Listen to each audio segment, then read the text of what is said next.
Morning po. Morning.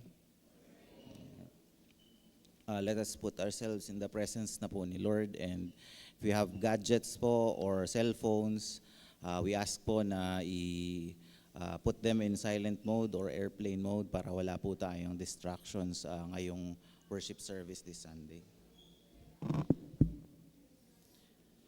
Brothers and sisters, good morning. Psalmist declares, "Praise the Lord, for the Lord is good. Sing praise to his name, for that is pleasant."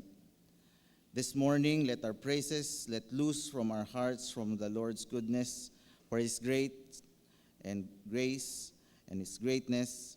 Let us give a joyous clap of praise.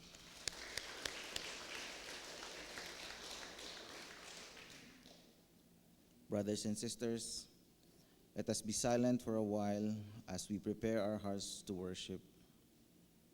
At this moment, let's think about our great God who makes the firmament and by his mighty power fills the vastness with the wonders of his creation. He is also the God who cares for us.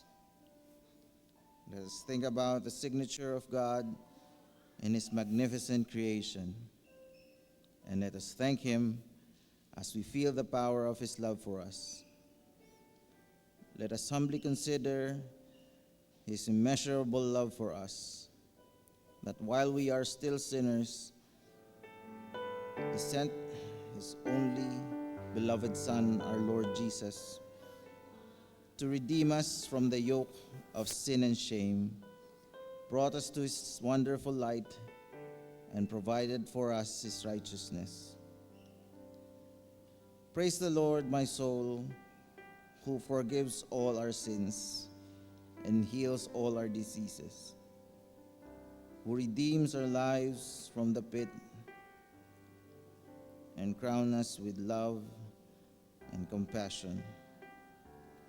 And as we honor God in our worship today, may we always be generous in our praises and thanksgiving for his goodness and loving kindness each day of our lives. And may the Holy Spirit lead us to live in Christ's likeness as we treat our journey of faith in him.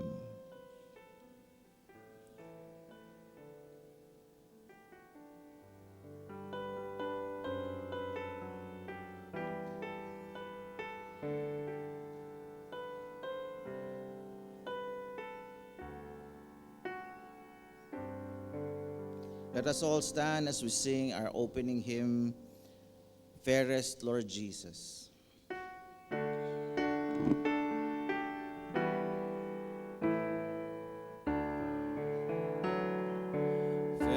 Fairest Lord Jesus, ruler all nature, O thou of God and man, the Son, thee will I cherish, thee will I honor, thou my soul's glory, joy, and crown.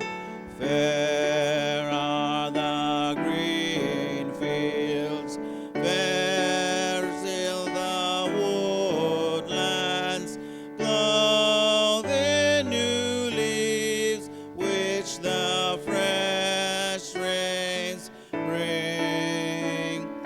Jesus is fairer, Jesus is purer, who makes the saddest heart to sing. Fair is the sunshine, fair still the moonlight, and all the twinkling starry hosts. Jesus shines brighter,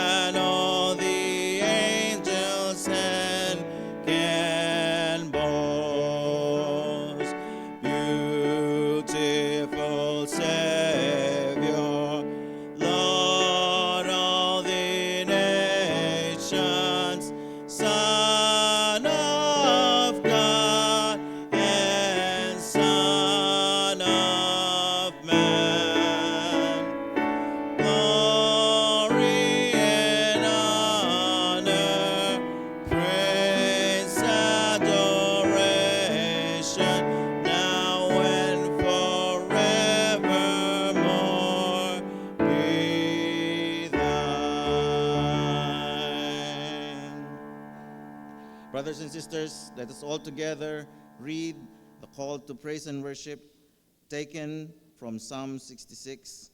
All together. Shout for joy to God, all the earth. Sing to glory of his name. Make his praise glorious. Say to God, how awesome and glorious. So great is your power that your enemies cringe before you. All the earth bows down to you and sings praises of your name. Come and see what God has done, his awesome deeds for mankind. He turned the sea into dry land. They passed through the waters on foot. Come, let us rejoice in him. He rules forever by his power. His eyes watch the nations. Let not the rebellious rise up against him. Praise our God, all peoples. Let the sound of his praise be heard. As a hymn of response, let us sing Immortal Invisible. Immortal, invisible, O God only wise, in light inaccessible, hid from our eyes, most blessed, most glorious, the Ancient of Days, Almighty, victorious, thy great name we praise, unresting, unhasty, and silent as light, nor wanting, nor wasting, thou rulest in might. Thy justice like mountains high soaring above, thy clouds which are fountains of goodness and love. To all life thou givest, to both great and small. In thee all life liveth, the true life of all. We blossom and flourish as leaves on the tree, and wither and perish, but not changeth thee.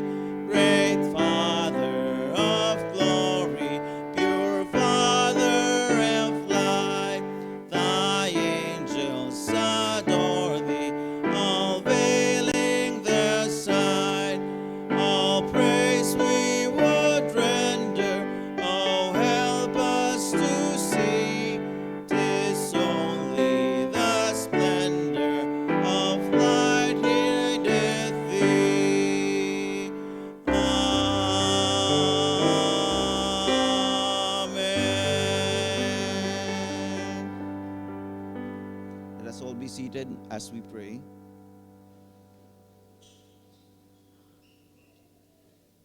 The psalmist said in Psalm 25, verse 11, for the sake of your name, O Lord, forgive my iniquity. O Almighty and powerful Creator, from who and all things came to being, we acknowledge and magnify your greatness.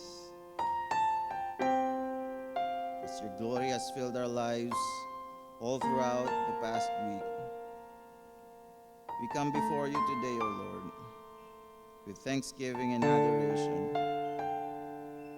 All the beauty we see each day and minute of our lives came from your hand.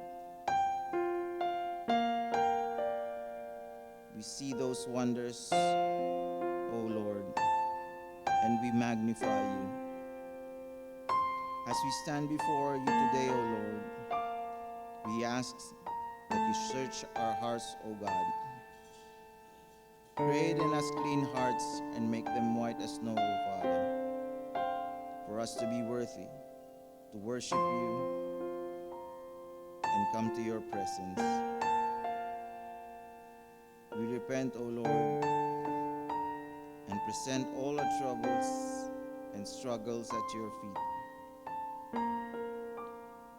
We acknowledge powerless and weak, but in you we find our strength and hope to overcome all these. May you be glorified in us today, O Father, as we glorify you in this worship service. All we ask from you, O Lord, is your blessing and your presence. May all glory, power, and honor be yours today, tomorrow, and forever. In Jesus' name we pray. Amen. As a hymn of response, let us sing according to thy loving kindness.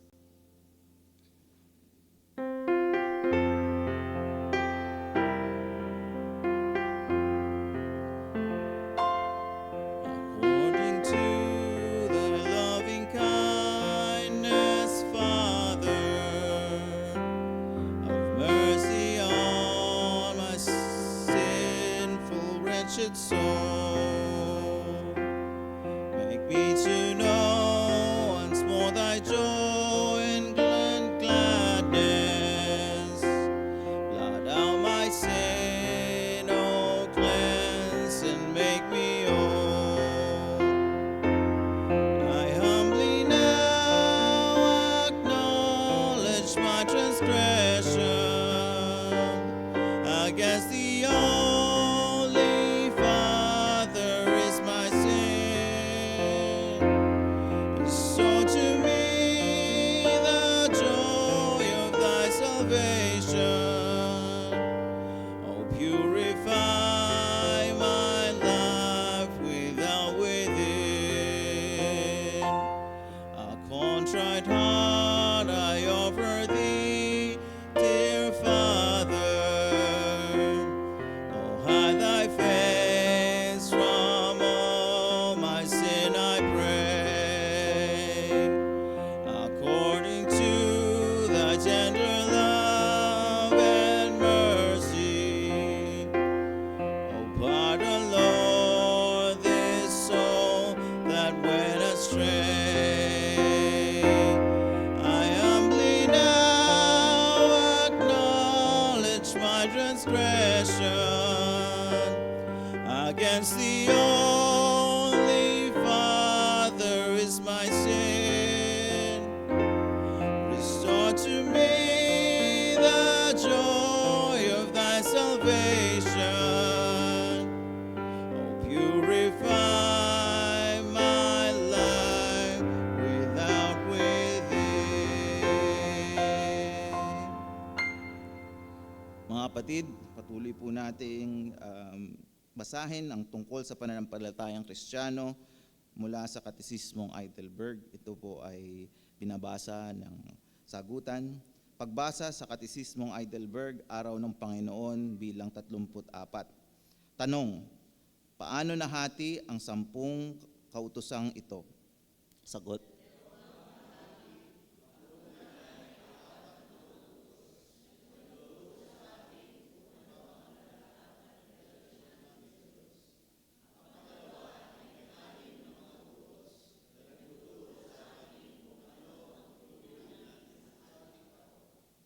Let us all stand as we sing the songs of praise and worship.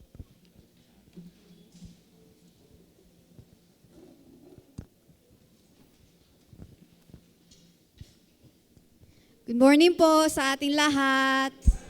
Morning po ulit. Samahan niyo po kami ngayong umaga as we lift up our Lord and sing praises to Him po.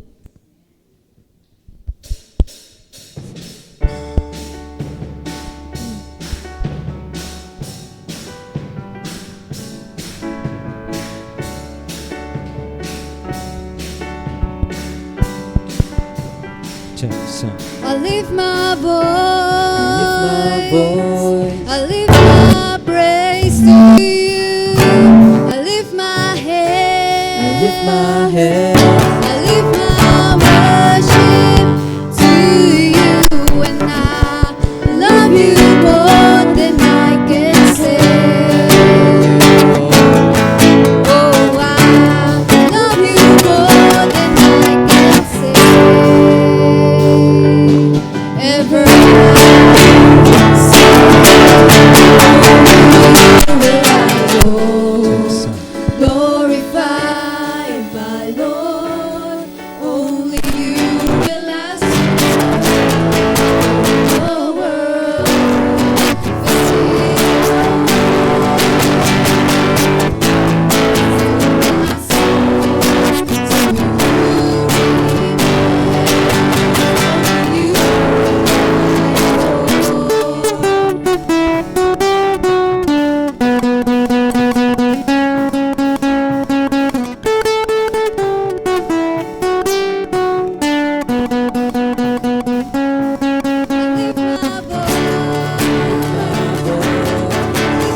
all be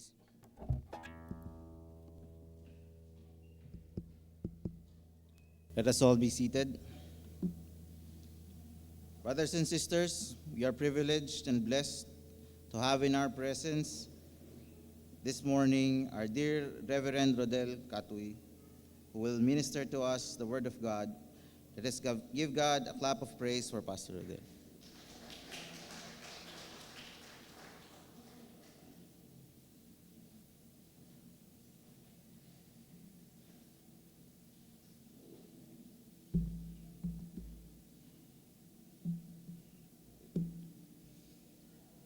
A pleasant good morning to everyone.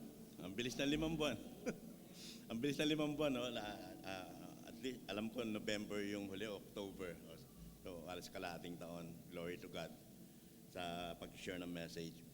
Pagpasok ko kanina, ikita ko kagad yung tema na naiwan sa building. May guhit pa siya. On the foundation that endures. Yung mga foundation na nagtatagal, and I checked lahat ng message for this series, at ito na lang yung hindi natatakel. Na malalaman natin na tayo ring mga anak ng Diyos ay foundation ng Diyos na nilagay niya dito sa lupa. Ang katotohanan, the reality of life, hindi ito yung tunay na bahay natin. No? In-enjoy natin ang time natin dito sa lupa. Kaya nga, tayo, tawag dito, pilgrims, sabi ng First Chronicles chapter 29. At yung ating citizenship ay nasa heaven. So I'd like to take this opportunity na magpasalamat sa CCCN dahil nung aking birthday, another citizenship, no?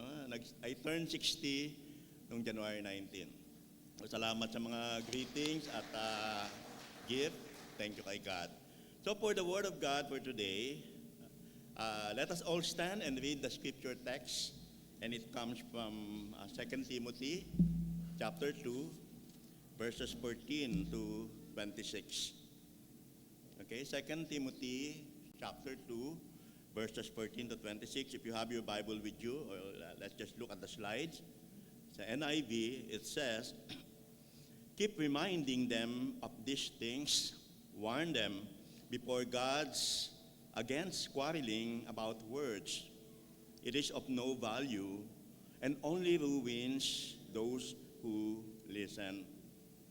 Do your best to present yourself to God as one approved, a workman who does not need to be ashamed of, and who correctly handles the word of truth.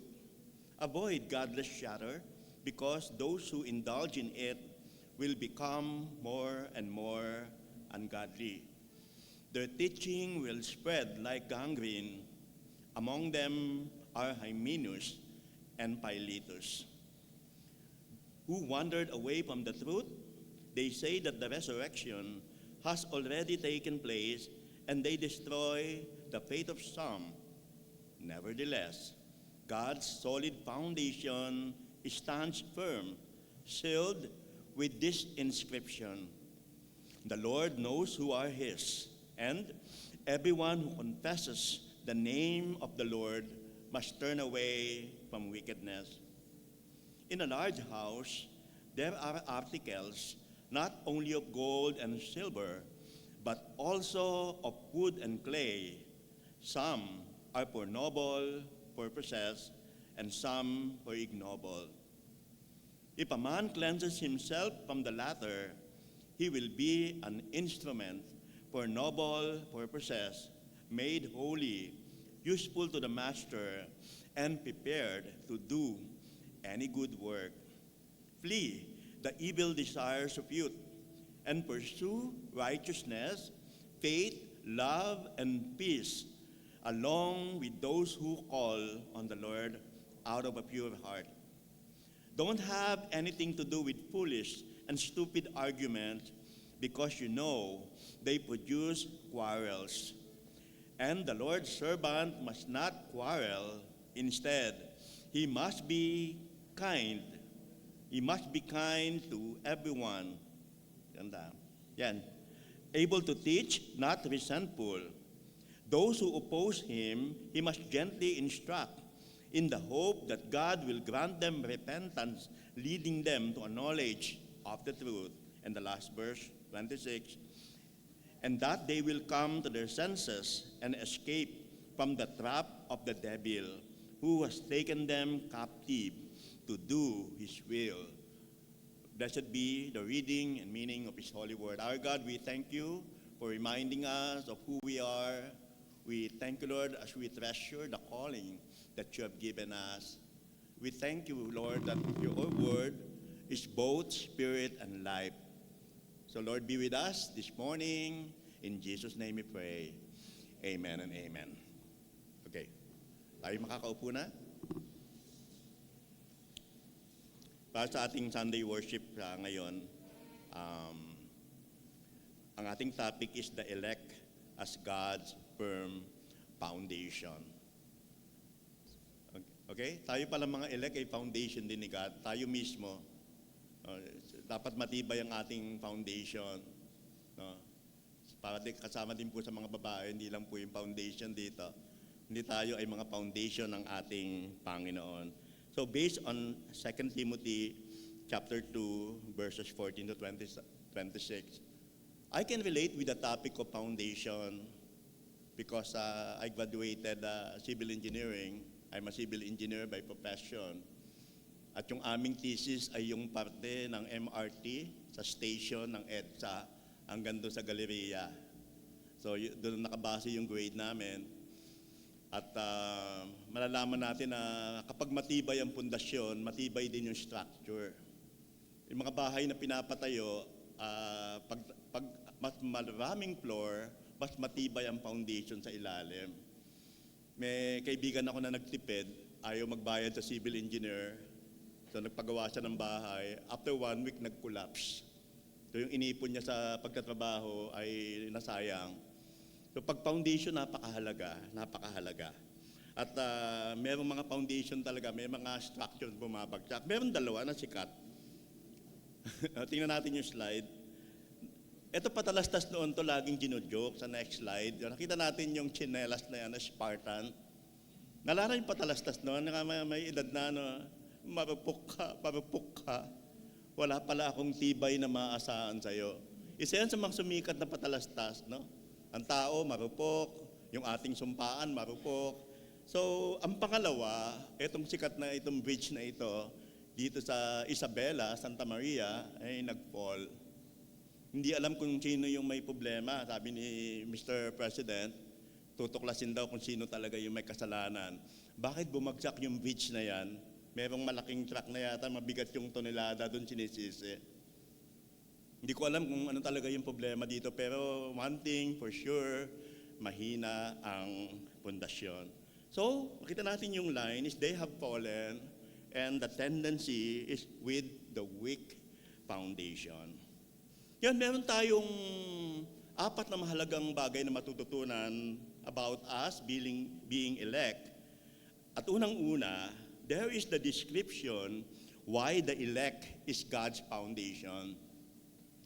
Bakit ang mga pinili ng Diyos ay pundasyon niya?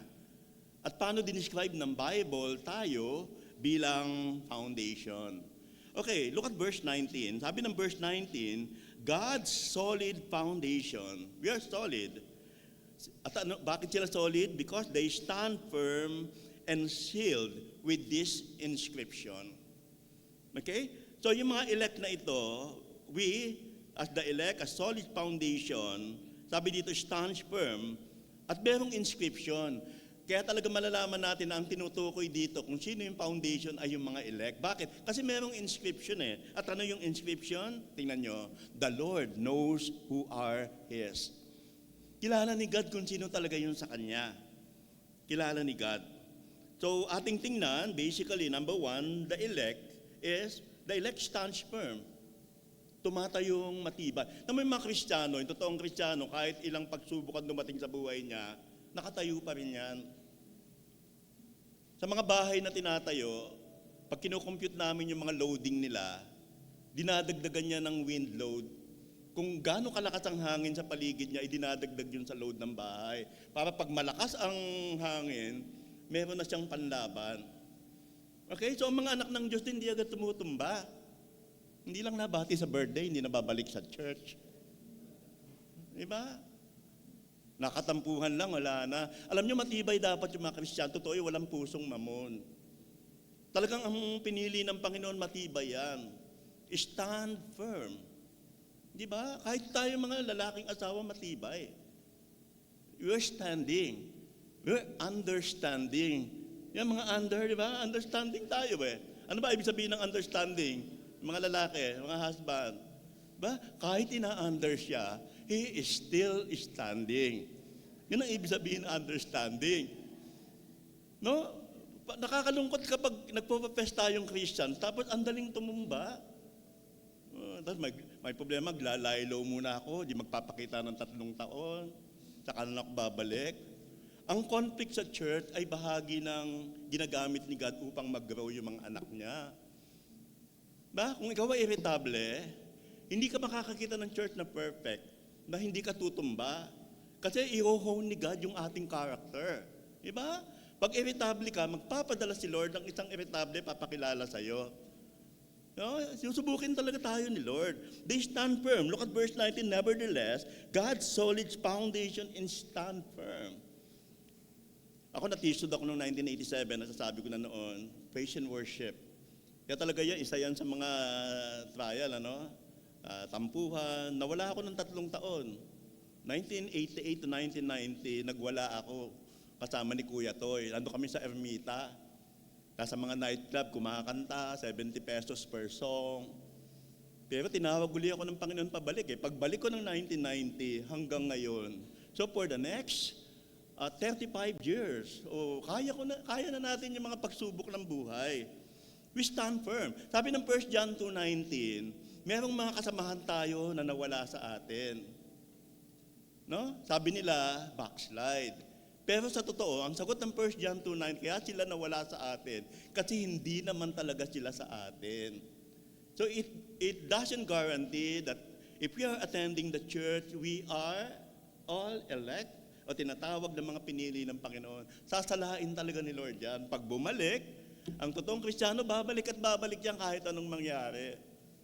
Diba? So the second, the description, the elect is sealed. The elect is sealed. Sealed. Look at the line, sabi ng verse 19 again, sealed with this inscription, the Lord knows who are His. Ano sabi ng Ephesians 1:4? Before the foundation of the world, before the foundation of the world, God chose us in Christ. So balik natin, God chose us in Christ before the foundation of the world.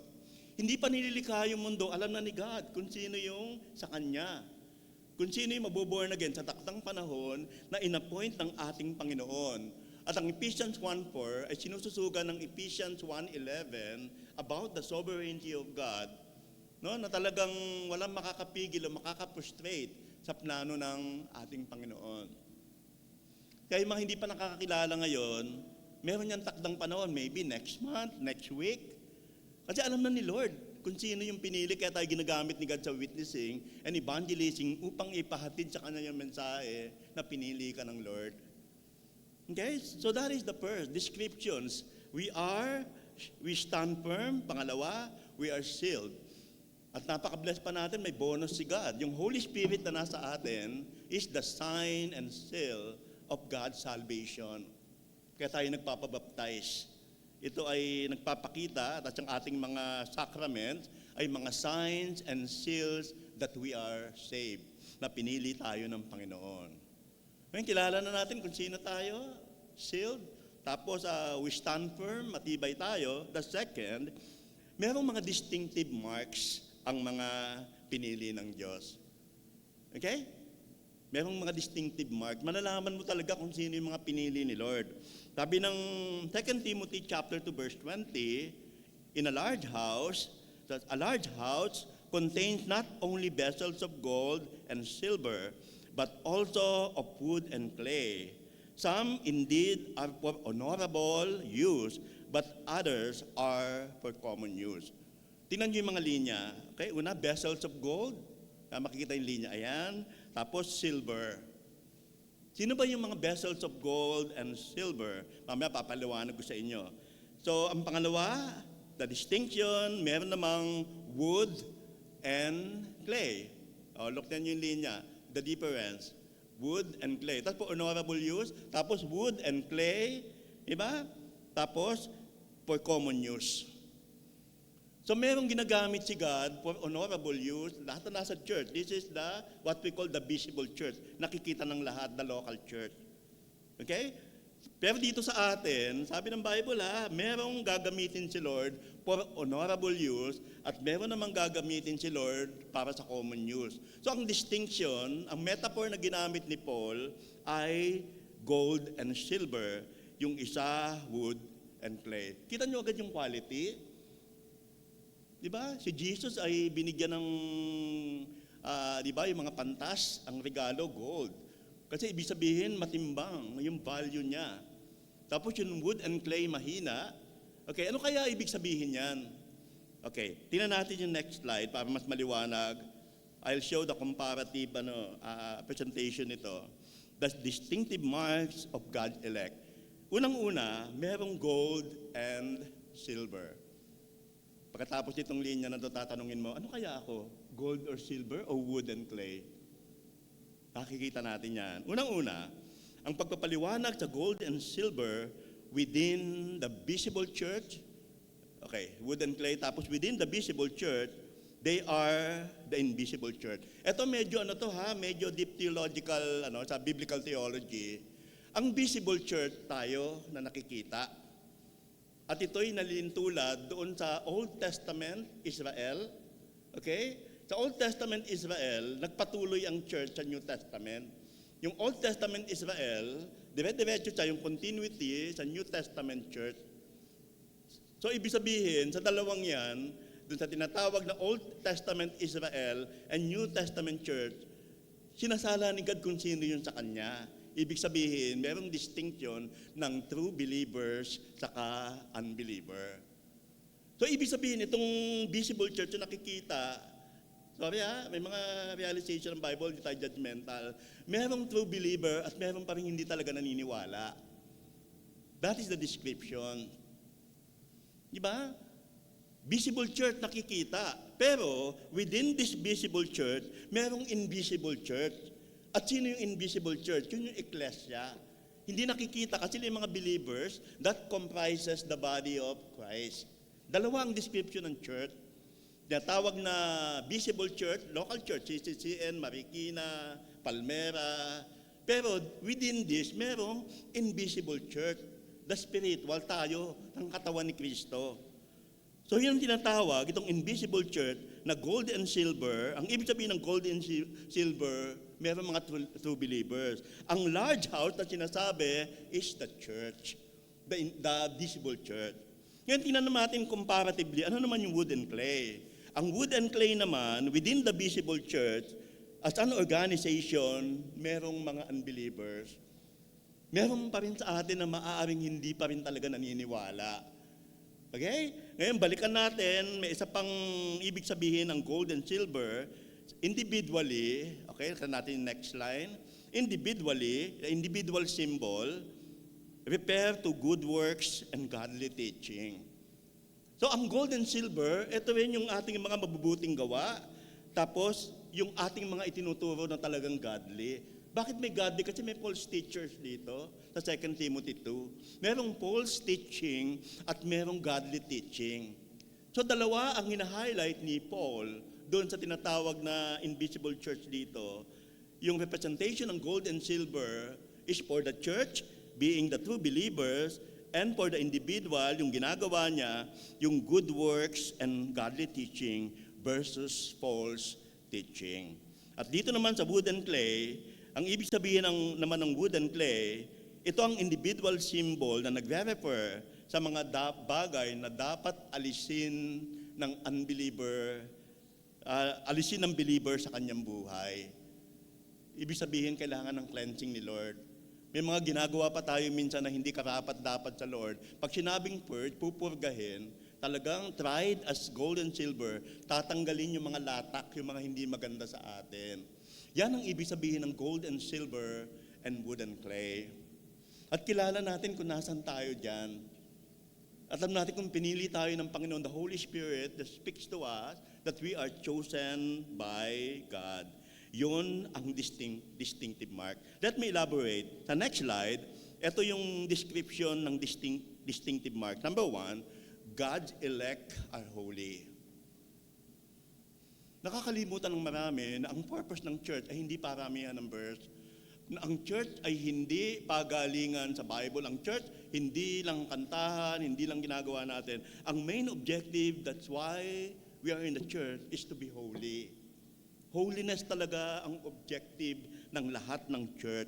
Sabi ng verse, 2 Timothy chapter 2, verse 19b, kanina, the Lord knows who are His. Pangalawa, everyone who confesses the name of the Lord must turn away from wickedness.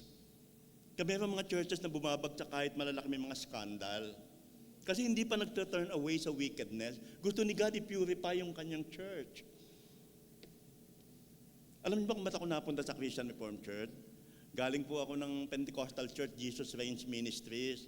Ngayon, magkapitbahay, sa likod namin, may nagba-Bible study rin. Kinuha akong gitarista, so I play guitar. Tapos tuwan-tuwa ako, kumakanta sila ng praise and worship. Sabi ko, mga loko-loko itong mga to, kakantahan. Pinagpa-practicean ko lang sila eh. Next time, nadagdagan ng isa yung loko-loko, kasama na ako eh. Na-born again ako, nakakilala ako sa kanila. Tapos, meron tayong lumang simbahan sa CRC, hindi ko sasabihin sa inyo kung sino, na yung asawa ng missionary ay tinangay ng gitarista. Busy si Pastor masyado, yung asawa niyang pianista hindi niya nabantayan, nagkaroon ng illicit affair sa loob ng church. Ang masaklap, yung missionary pastor natin doon sa isang sign sa CRCP ay bumalik na lang sa pagkamekaniko.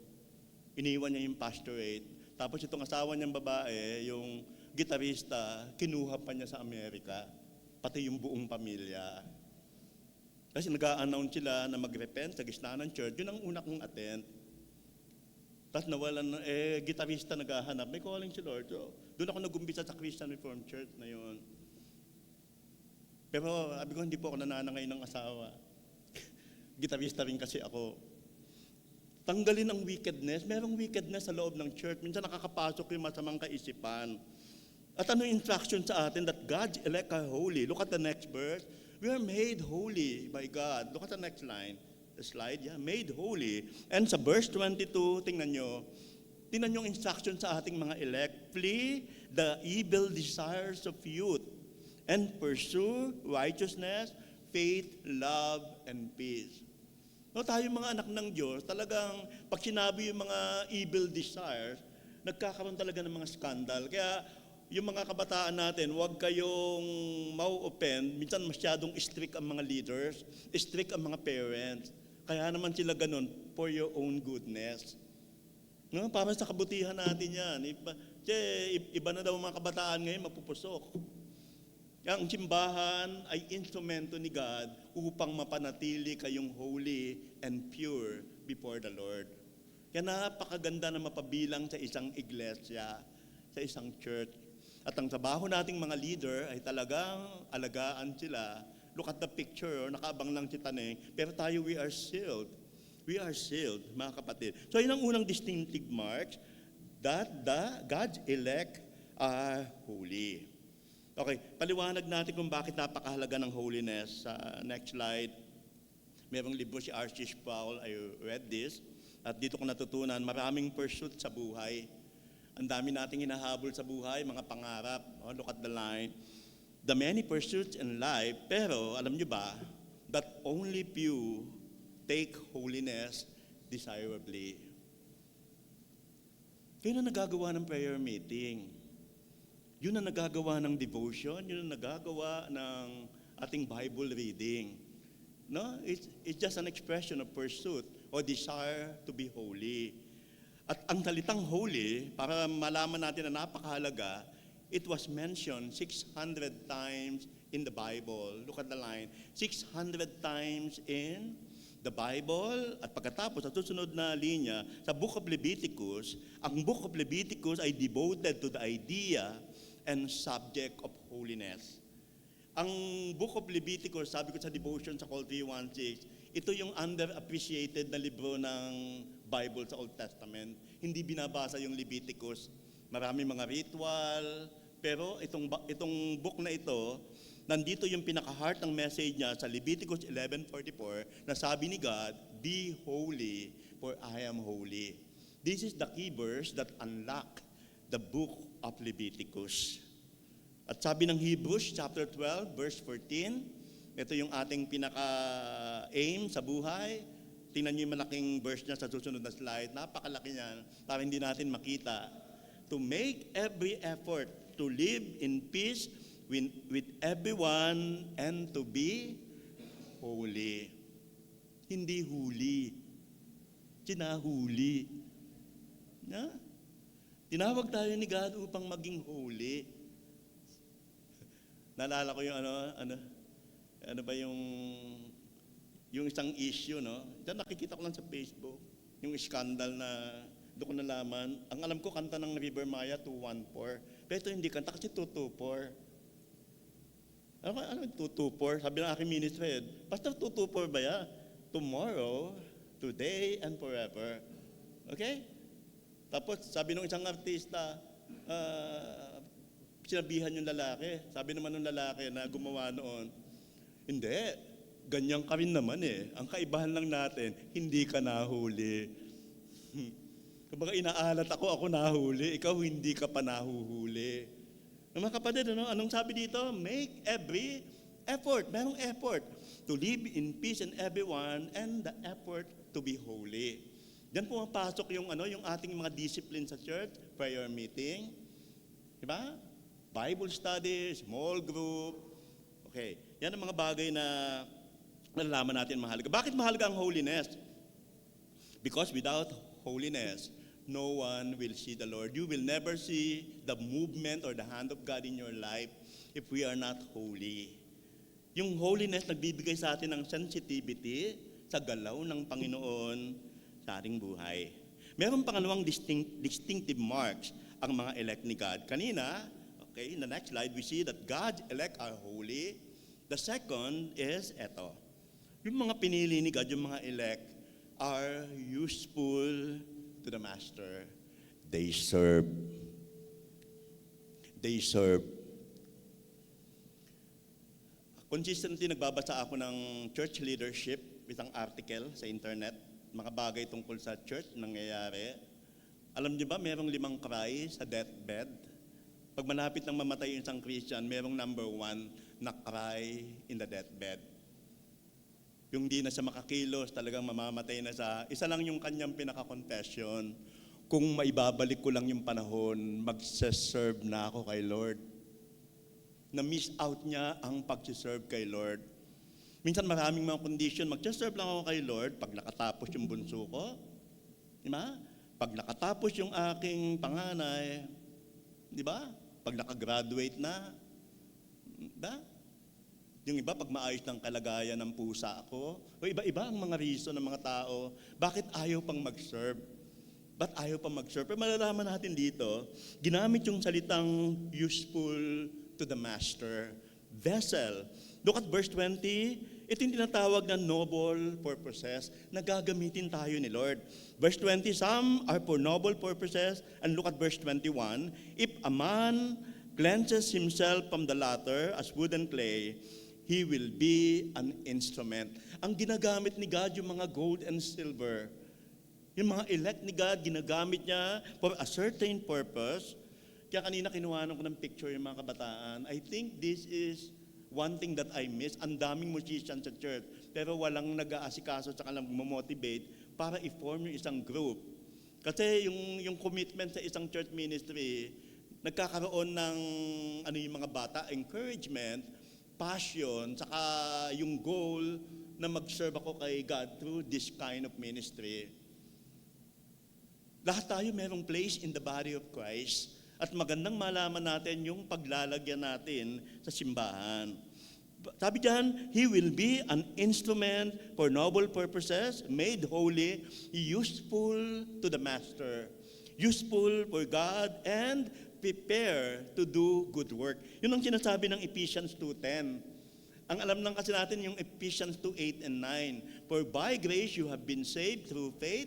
It is a gift of God so that no one can boast. Pero may kasunod yun eh. Bakit pala tayo pinili ni God according to His grace? So that every man of God will be prepared to do good work. Instrumento tayo ni God. In fact, ang ganda ng pagkakahubog sa atin ni God sa holiness, yung illustration, the potter na clay. At gusto ko yung translation ng isa, we are God's masterpiece.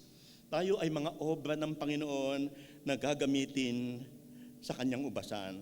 Tingnan nyo yung comparison ng pagiging useful to the master. Pakita natin yung buong slide. Dalawa lang yan eh. Yung pagiging useful to the master.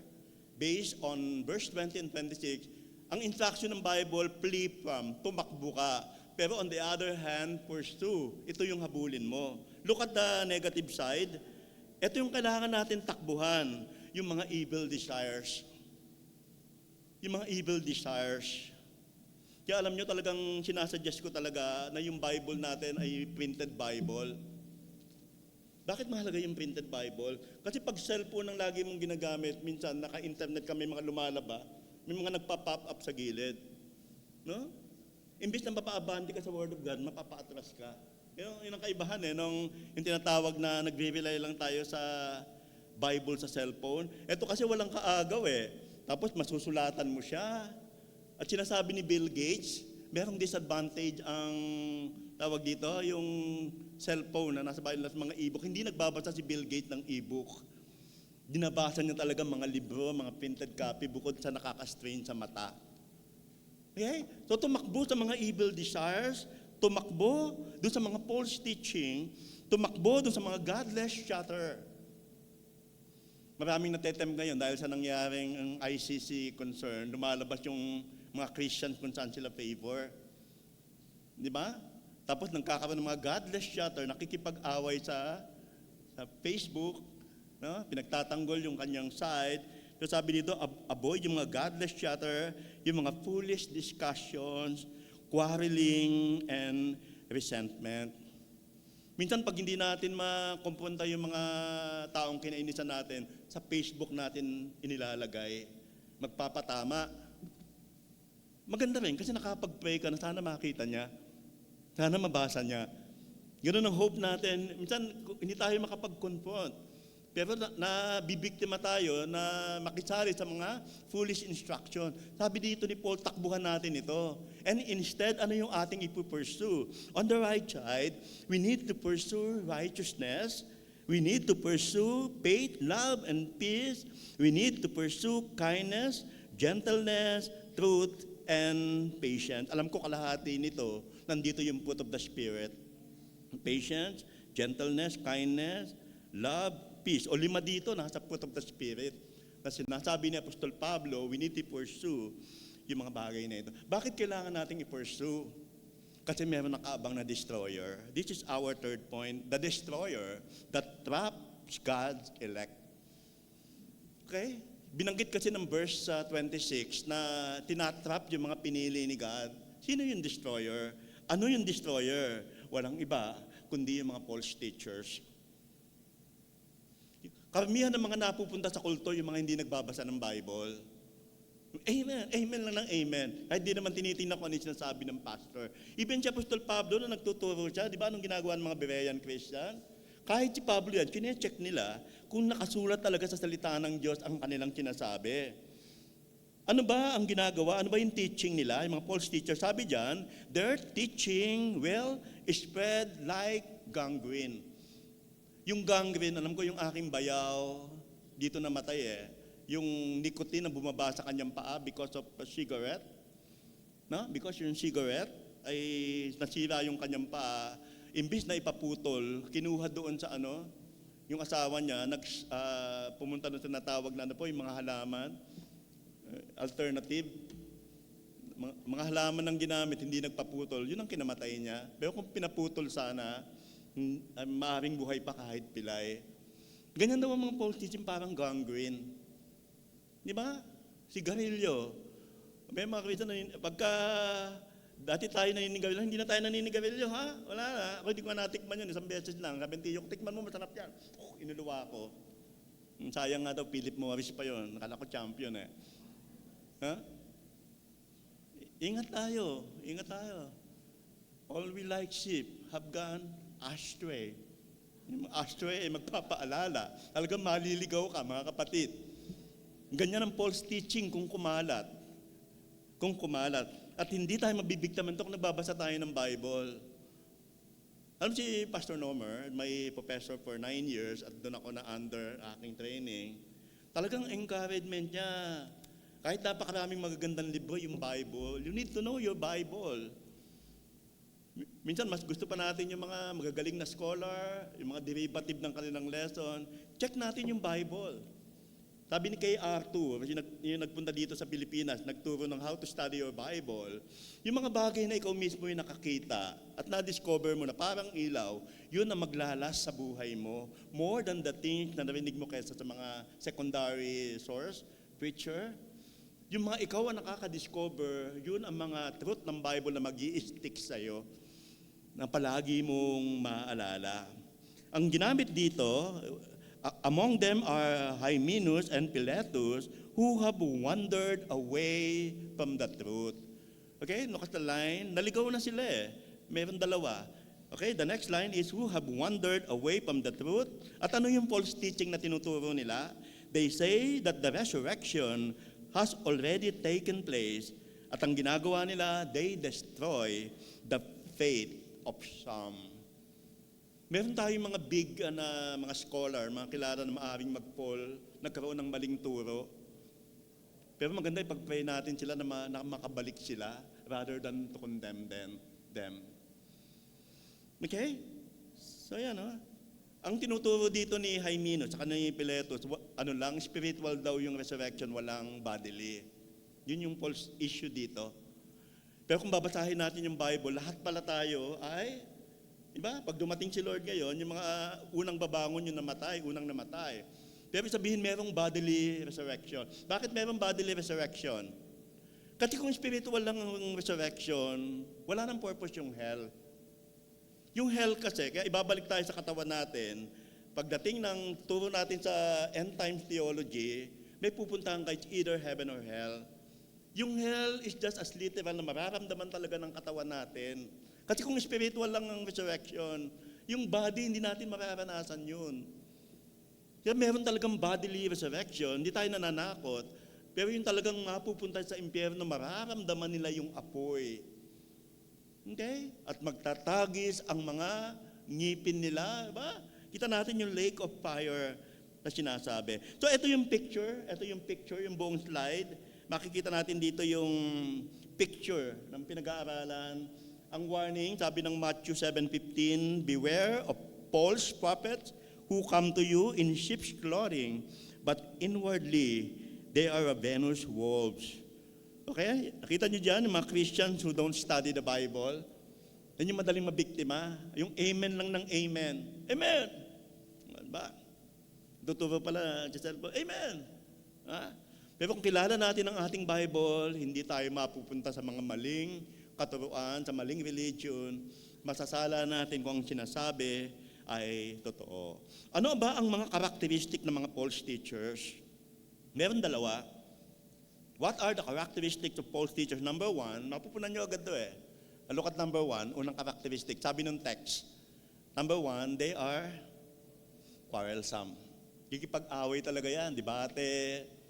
Paglalaban natin to, false teachers. Sabi ng verse 14, warn them before God against quarreling about word, it is of no value and only ruins those who listen. Sabi ng verse 23, don't have anything to do with foolish and stupid arguments because you know they produce quarrels. Aawayin ka niyan. Palaaway. Sabi ng iba, yung asawa ko nung pastor, hindi naman false prophet. Ba't lagi akong inaaway? Iba namang case yun. Yung quarrelsome na sinasabi dito, mga pinag-uusapan, doktrina, they are quarrelsome. Pangalawa, ang pangalawang characteristic ng mga false teachers? Una, they are quarrelsome Ito, they have wandered from the truth and destroy our faith. Tumatalikod sa pananampalataya. Alam niyo ba, kahit Bible scholar, nabibiktima? Nabibiktima. Sinabi naman ng Matthew 24, di ba? Even the elect, meron talaga mga maliligaw ng landas. Pero yung mga tunay na pinili ng Diyos, they will never ever fall. Sabi ni Jesus sa John 10:28, Ama, yung mga pinagkaloob mo sa akin, walang pwedeng sumaling sa kanila sa aking kamay. Merong security ng salvation at merong manifestation yun sa church. Makikita natin yon. Tayo mismo alam natin yun pag nangungusap ang Santong Espiritu sa atin. Sabi ng verse 18, who have wandered away from the truth, they destroy the faith of some. Paano yun? Pag merong mga nabiktima at nawala sa Panginoon, paano natin ka-counter itong mga false teachers, yung mga victims niya? Meron dalawang task na iniwan sa atin. Number one, sabi di remind them, paalalahanan talaga natin. No? Lagi tayo magpaalala sa kanila. Pangalawa, kung sila man ay medyo naligaw, sabi ng ang pangalawang natin ay task is to reclaim. Sabi ni Paul sa verse 25, instruct them and lead the lost back to the truth. Ito lang yung problema natin minsan, kapag may mga nahulog, nag-downfall, ang feeling natin forever na siya, huwag ka nang babalik sa church. Hindi ganun instruction ng Bible eh. Even sa book of James, diba, yung grace ni God is to reach out doon sa mga nag-fall. Talagang itry natin. Kung pabalikin ng Panginoon, babalik yan. Kung hindi talaga pinili, hindi babalik yan. Pero meron tayong gesture, no, upang i-win back sila because they are lost. Okay, the fourth and last point is the devotion that proves that we are elect. So ang mga inelect ng Panginoon, meron niyang discipline or devotion. Makikita natin dito sa tatlong verse. Unang-una, ang mga pinili ng Panginoon, ang mga elect, they study God's Word. It can never be that we profess that we are Christian, pero hindi tayo nagbabasa ng kanyang salita. In fact, meron ditong instruction si Paul. Sabi ng 2 Timothy 2:15, do your best. Pagsikapan mo to present yourself to God as one approved, a workman who does not need to be ashamed and who correctly handles the word of truth. Dito papasok ang kahalagahan ng mga doctrines. Ang ibig sabihin ng doctrines ay mga set of teachings. No, mga set of teaching na dapat nating aralin about the Holy Spirit, natin sa systematic theology. Basta tayo, no? Who correctly handles the word of truth.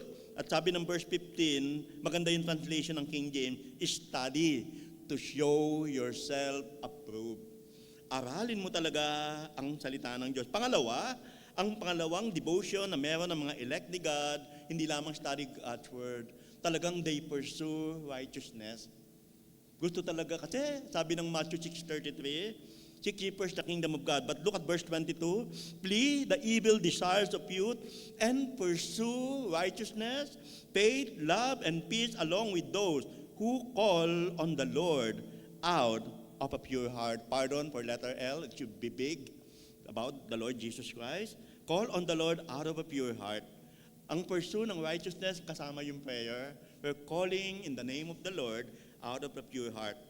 Sabi ng Matthew 6:33, seek ye first the kingdom of God and His righteousness. No, yung righteousness ni God. And all these things, yung mga basic needs natin, shall be added unto us. Pangatlo and the last, the devotion that proves that we are elect. Hindi lamang studying God's Word, hindi lamang righteousness, kundi ang taong ito ay mabait. Hindi salbahe ang mga anak ng Diyos. Need to be kind to everyone.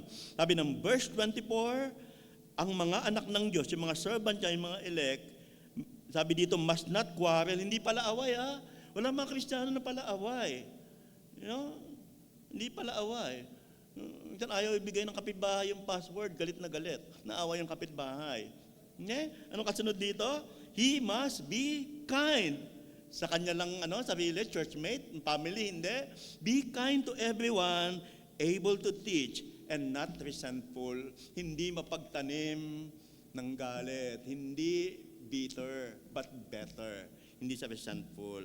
Yung 2 Samuel chapter 9, verses 1 to 13, ay nagpakita ng kindness ni David kay Mephibosheth. Kahit hinahabol siya ng lolo nito, si Haring Saul, hinabol din niya si Mephibosheth, hindi para gantihan, kundi upang pagpalain. Okay mga kapatid, let me conclude with this. Ito yung the last slide, Psalm 92, verses 12 and 15. If we pursue righteousness, alam niyo ba na mga anak ng Diyos ay dinescribe ng Bible as mga righteous? Kaya pinasisik sa atin yung righteousness.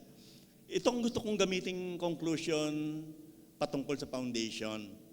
Na tayo palang mga righteous, yung mga elect ni God, sabi ng verse 12, the righteous shall flourish like a palm tree, he shall grow like a cedar in Lebanon.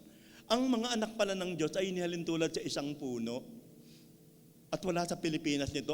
Dalawa, no? Isang palm tree saka isang cedar of Lebanon. Anong katangian ng palm tree? Namumukadkad. Malaba yung kanyang mga dahon. Bakit tayo mga palm tree, mga kapatid, bilang isang puno na isang foundation, pag malapad ang ating mga bunga, ang ating mga dahon, nasisilungan tayo ng mga Christian na naiinitan. Yung maraming problema sa buhay, naghahanap ng comfort at encouragement. Pero gusto ko yung pangalawang description, cedar of Lebanon. Ang mga righteous ay inihalin tulad sa cedar of Lebanon. Ang katangian ng cedar of Lebanon, alam niyo katangian niya? Bakit fit sa foundation? Kung gaano kataas ang puno na ito na umaabot ng 36 meter, ganun din kalalim ang kanyang ugat. So if the height of the cedar of Lebanon is 36 meter, yung ugat niya ay 36 meter din. Okay, kung mababaw ang ugat, matutumba yung puno. Pero kung tumataas siya, sumasabay yung ugat, nagiging matibay siya.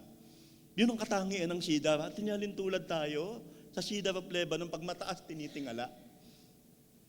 Maganda ang tingin ng mga unbeliever sa mga taong tinitingala. Mataas ang tingin sa atin. At ang isang katangian ng cedar of Lebanon, mga kapatid, meron siyang repellent sa mga insekto. Kaya huwag kang maniwala na tinalo ka ng mga insekto sa buhay mo. Kasi tayo meron ng mga built-in na mga repellent na hindi tayo pwedeng lapitan ng mga lamok o namang insekto sa mundong ito. Mga kapatid, sabi ng verse 13, those who are planted in the house of the Lord shall flourish in the courts of God. At tingnan nyo to, they shall bear fruit in old age. Kahit tumatanda na may dahon pa, kahit senior na, nakatulad ko, mamumukadkad ka pa rin. Meron kasing church sa amin doon sa Marikina, sa likuran, pagdating ng 50 anyos, pinabababa na hindi na pwede mag-serve. Sabi ko, ayoko sa church nyo. Walang sinabi yung Bible na gano'n. In fact, sabi ng verse 15, we still bear fruit. 14 na, they shall bear fruit in the old age. Tingnan nyo, they shall be fresh. Wow, di ba? Palaging fresh. What? Parang, wag dun daw yan. Siguro maganda yung bagong pitas na pongkan. They shall, sabi dito, they shall still bear fruit in old age, they shall be fresh and flourishing. And verse 15 to declare that the Lord is upright, He is my rock, and there is no unrighteousness in Him. Mga kapatid at minamahal, TCCN, tayong lahat, we hope na ma-encourage tayo na inilagay tayo ng Panginoon sa mundong ito bilang foundation. At ang Matthew 5:16, sabi dito, shine as light to the world. Tayo nakapagbibigay ng encouragement bilang foundation ng Panginoon sa mundong ito at hindi magigiba. Ang Diyos ay mabuti, di ba? Hindi magigiba ang anak ng Diyos. Palakpakan natin ang Diyos at siya naglagay sa atin. Tayo manalangin. Our God, we are so thankful for reminding us that we are your solid foundation here on earth. We thank you, Lord, for the affirmation with that inscription that you know who are yours. And it's so encouraging na malaman sa Ephesians 1:4 that you've chosen us before the foundation of the world. Salamat po, Panginoon, at sa amin pong kahinaan. Yes, Lord, inaamin namin na hindi namin kaya yung mga bagay na ito. But because of your grace, because of the Holy Spirit, we know, O Lord, na kaya namin na maging banal sa iyong harapan, not with our own willpower, but according to your grace and mercy. Lord, we pray that we will be useful to the Master, to serve you in all holiness. And let that be the goal of our life, to be holy because you are holy. This is our prayer with thanksgiving. In Jesus' name we pray. Amen and amen. Praise God.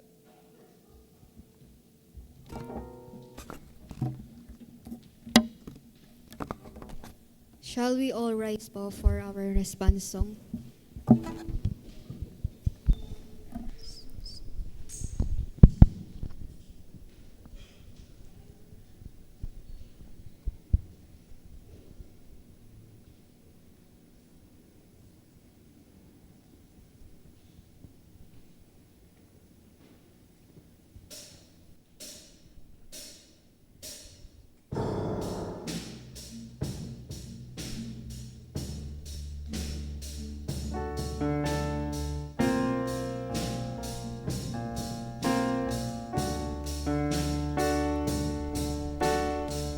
We're doing battle in the army of our King.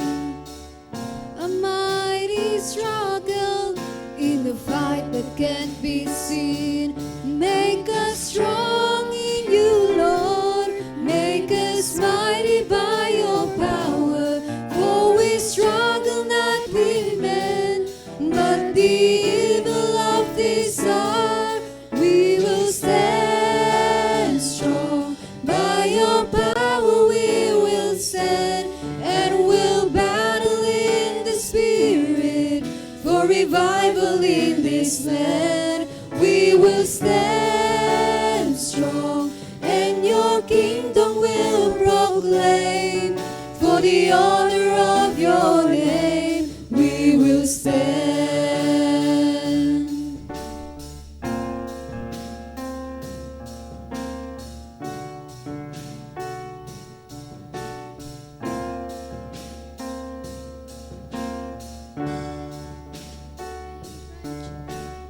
In truth and righteousness, we hold the shield of faith, and we will march against the darkness of our day. Make us strong in you, Lord. Make us mighty by your power. For we struggle not with men, but the evil of this hour. We will stand strong. By your power we will stand, and we'll battle in the Spirit for revival in this land. We will stand strong, and your kingdom will proclaim. For the honor of your name, we will stand strong. By your power we will stand, and we'll battle in the Spirit for revival in this land. We will stand strong, and your kingdom will proclaim. For the honor of your name, we will stand. For the honor of your name, we will stand. For the honor of your name, we will stand.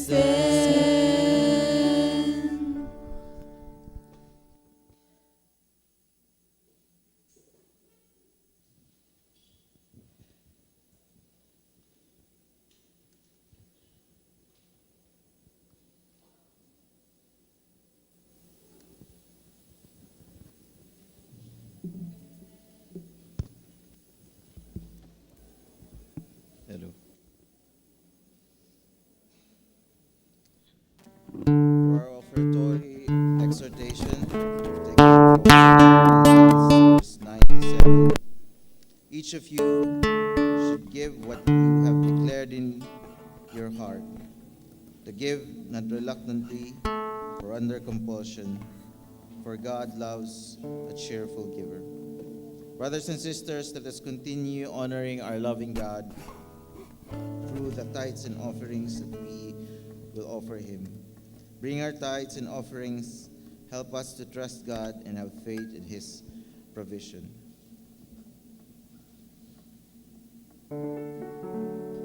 Call on the deacons. Give thanks, we are grateful. Give thanks to the Holy. Give thanks because He's given Jesus Christ, His Son.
Let us put ourselves in a state of prayer as we dedicate our tithes and offerings to the Lord.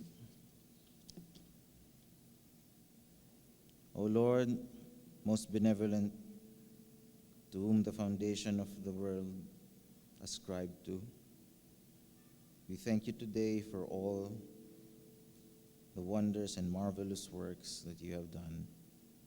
We will never be in want, as our completeness is in you. Amidst all life's challenges, all our needs are provided for and met. You are our great provider, our Jehovah Jireh. Your grace is sufficient. You are enough.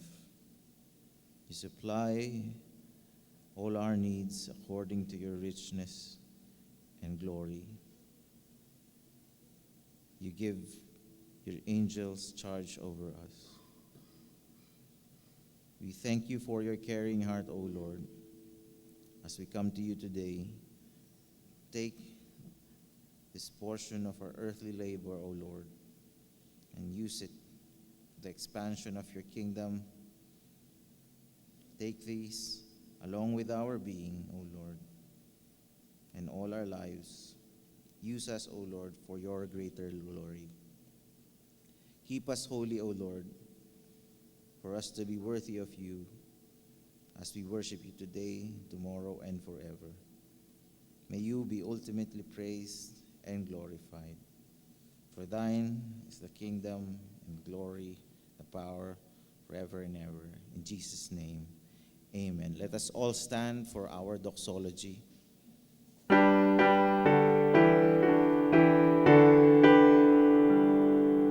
Praise God from whom all blessings flow. Praise Him, all creatures here below. Praise Him above, ye heavenly hosts. Praise Father, Son, and Holy Ghost. Amen. Let us all be seated. So we'll be in the portion of our greetings and announcements. So warm welcome to all our visitors and guests and all our online worshipers. Join us again next Sunday for our worship services. Also would like to acknowledge the presence po ni Brother Rick de Guzman. Welcome back po to the Philippines.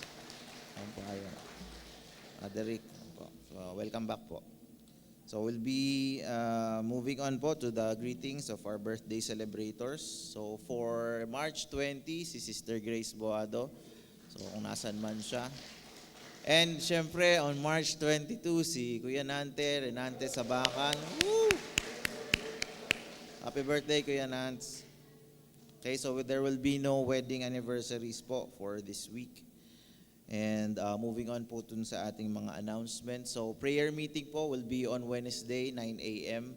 So dito po either sa worship hall or dun sa Sunday school area. Please note din po, no, if you are willing po or if you want us to visit you during our prayer meeting, so kung gusto nyo po mag-host ng prayer meeting sa inyong mga bahay, just coordinate with our prayer warriors na lang po. No?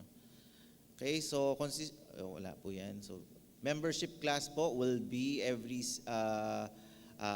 after yung worship service natin. So later po yung mga commit po and will be undergoing and committed po na maging member na po ng ating church. So will be undergoing po yung membership class po sa Sunday school area. So just look for me or si Elder Jacob po for the first part po nung ating membership class. Okay, next po.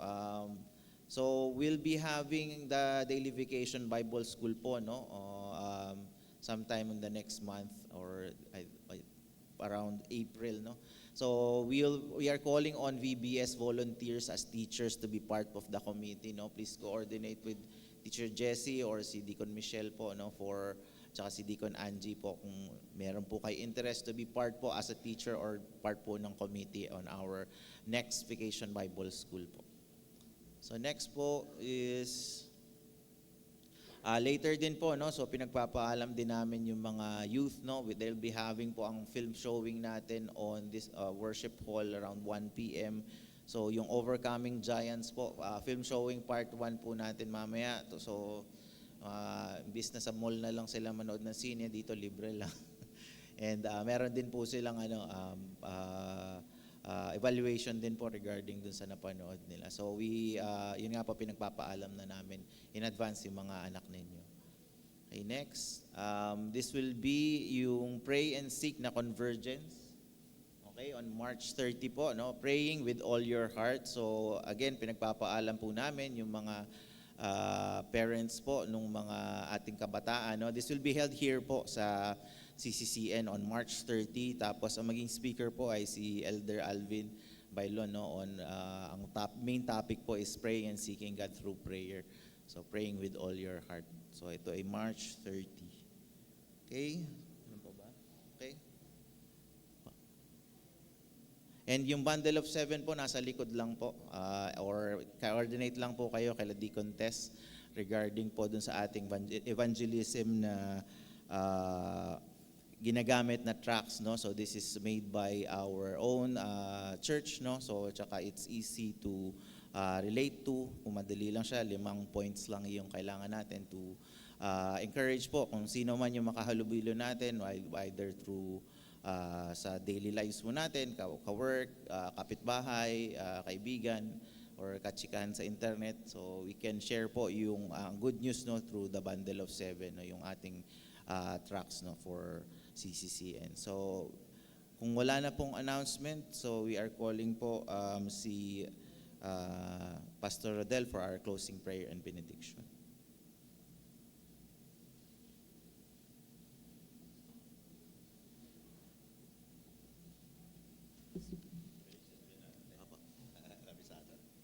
Well, let us all stand. Thank you, Lord.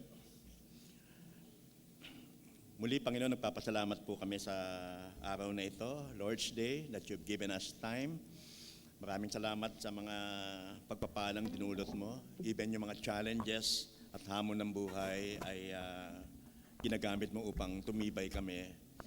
Lord, we pray sa mga activities na in-announce and grant them, Lord God, the truth of your word sa bawat areas ng aming Christian life, prayer, watching Overcoming Giants.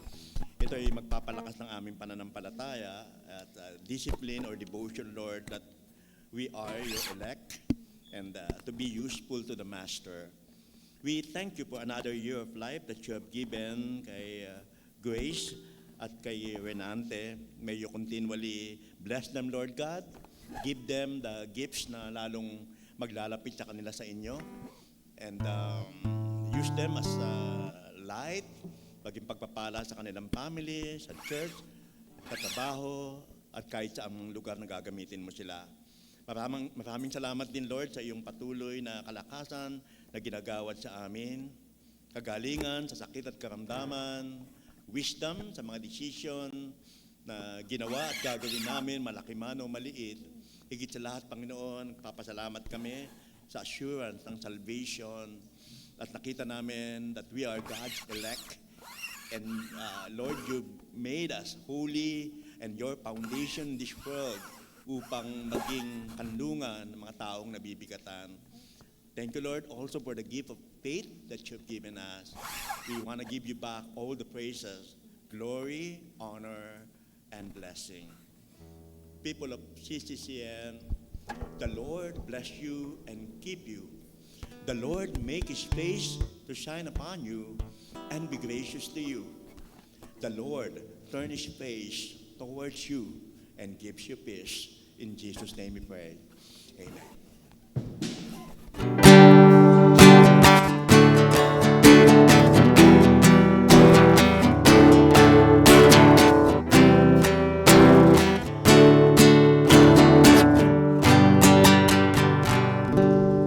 Morning po ulit sa ating lahat. Muli po nating katahan ng ating Panginoon. And tayo po ay